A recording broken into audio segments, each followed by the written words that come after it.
옛날 어떤 현자는 피가 제이 따라가다가는 가랑이가 찢어진다는 격언을 남긴 바 있습니다. 어찌된 일인지 이 격언은 현자들 사이에서 구전으로만 이어져 내려와서 원문이나 출처를 밝힐 수가 없다는 게 아이러니죠. 여하튼 계획성이 그리 철저하지 않은 P형 사람들은 제이에게 막연한 부러움을 가지고 있는 경우가 종종 있습니다. 그런 점에서 오늘은 울트라 P인 제가 쓰고 있는 심플한 시간관리 방법을 소개해보려고 합니다. 계획형보다는 그때그때 상황에 따라 대응하시는 분들 중에서는 시간관리 방법이라는 게 엄청난 테크닉이 있는 것처럼 생각하는 분들이 많은 것 같아요. 하지만 그렇지 않습니다. 시간을 관리하는 방법이라는 프레임에서 벗어나 시간을 관리하는 이유가 무엇인지를 먼저 생각해 볼 필요가 있습니다. 시간을 관리하고자 하는 이유는 무엇일까요? 원하는 무언가를 성취하거나 손에 넣기 위해서겠죠. 어떤 분들은 건강한 몸을 만들고 싶을 것이고, 어떤 분들은 사업 아이템을 찾고 싶을 것이고, 어떤 분들은 낭비하는 시간 없이 공부에 몰두하고 싶을 수도 있습니다. 이렇게 내가 원하는 활동에 온전히 에너지를 쏟아서 성과와 진전을 만들어낼 수 있다면 그것이 곧 시간 관리의 본질일 것입니다. 시간 관리는 곧 가치 있는 활동을 하기 위한 시간을 만들어내는 것이라고 보면 됩니다. 테크닉은 그 다음 문제이고, 나에게 무엇이 가치 있는 행동인지를 판별해내는 것이 가장 우선이죠. 장기적인 포부가 있는 사람들이라면 10년 뒤에 어떤 사람이 되고 싶은지, 무엇을 이루고 싶은지에 대한 비전이 있을 것입니다. 또는 아직 장기적인 목표를 찾아내지는 못했지만 내가 오늘 하루를 밀도 있게 살아내고 있다는 생각, 자기 통제감, 긍정적인 자기인식을 얻기 위해 시간 관리를 할 수도 있습니다. 어떤 경우이든 내가 진짜 만족감을 느끼려면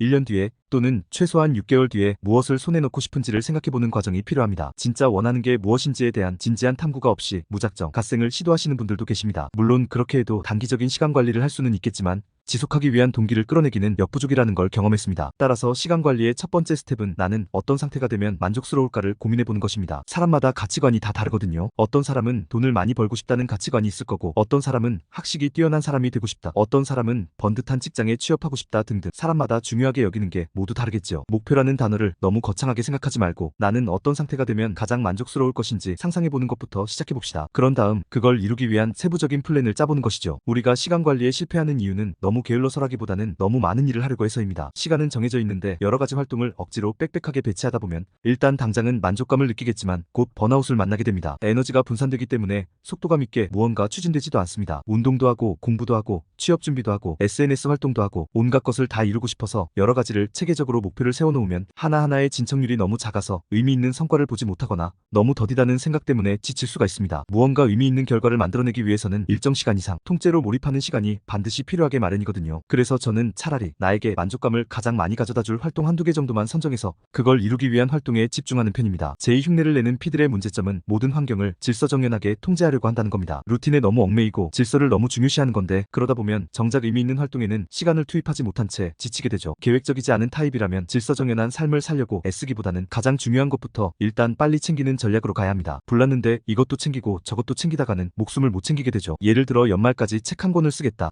운동이나 공부, 자기개발 같은 거 다 제쳐두고 책 쓰기 위한 활동에만 집중하는 겁니다. 저도 책 한 권 쓰겠다고 마음먹고 나서는 톱니바퀴처럼 촘촘하게 짜놓은 일정은 일단 뒤로 미뤄두고 가장 쌩쌩하고 에너지 넘칠 때 한 페이지, 힘들면 반 페이지라도 쓰는데 집중했습니다. 그렇게 하다 보면 다른 거 다 미루어 놓아도 책 출판이라는 목표 하나는 건지게 되죠. 질서정연한 생활이 흐트러지는 걸 걱정하기보다는 바짝 집중한 결과로 손에 잡힐 열매에 집중해보는 생각의 전환이 필요합니다. P의 가장 큰 장점 중 하나는 상상력을 발휘하는 데 유리하다는 건데요. 다 모르겠고 연말에 이거 하나 이루면 정말 행복하겠다 또는 뿌듯하겠다 싶은 건 뭐가 있을지 상상해보면 좋습니다. 저는 몇 년 전에는 책 100권 읽기라는 목표를 그렇게 달성했고, 다른 해에는 책 한 권 쓰기라는 목표를 달성했고, 또 어떤 해에는 블로그 글 500편 넘기기라는 목표를 달성했거든요. 정리할게요. 파워 제이 따라한다고 이것저것 다 통제하려고 하지 말고 제일 행복할 것 같은 목표 하나만 골라서 그거 하나만 손에 쥡시다. 그러고 나면 그 목표를 중심으로 나머지 생활이 정돈되고 나름대로의 질서를 찾아 돌아가게 됩니다. 너무 먼 미래를 상상하기 어려운 분들은 6개월 뒤, 1년 뒤 무엇을 이루고 싶은지 작은 프로젝트 하나만 상상해봅시다. 그 하나라도 이루어 놓는다면 6개월 뒤 우리는 오늘보다 훨씬 더 발전된 모습이 되어 있을 것입니다.